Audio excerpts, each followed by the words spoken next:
Hello! Tiyawaan sa ating lahat. Good morning! Good morning! Ayan.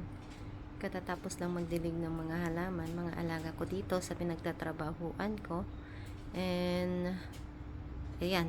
Nakita ko to at may konting time tayo ngayon, guys. So, video tayo. Ayan. So, ang topic natin ngayon ay hindi succulents, kundi ang orchids. Nagsimula ako sa orchids, guys. Adik na adik ako sa orchids. Kahit na hindi ako makakain, makabili lang ako ng orchids dati. So, this is one of my tulumya. Yan. Ano to?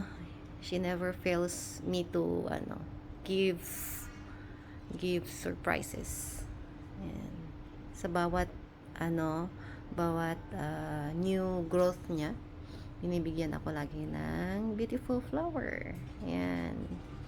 No, yan. Ganda niya, guys. Ganda niya. Dati, dala-dalawa yung mga spikes na lumalabas. Pero ngayon, pumayat siya.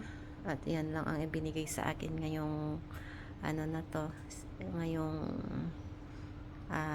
tawag niyan, ngayong, ano bang tawag niyan? Hindi ko ma-recall. Basta yun na yun. Ayan. Pero, compare naman sa iba kong tulon niya, ayan, marami na tong niya, guys, mga blooms niya, compare dun sa mga iba kong tulon niya. Yung iba, ganyan nga lang yan siya. Ganyan lang. Pero ito, yan. Yan. Little cutie. Little cutie. Yan. Ang dami na rin niya yan, guys. Ayan. Nagsimula to sa dito. Itong na to. Tapos nanganak.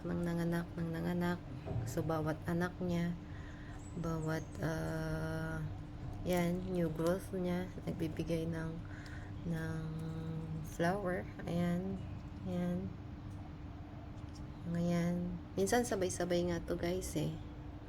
Ayan. Kaso lang, lately, wala akong time. Hindi ko na sila na-fertilize.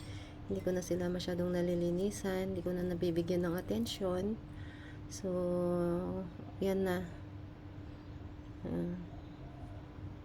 So, that's all for now, guys. Sana nag-enjoy kayo kahit konti.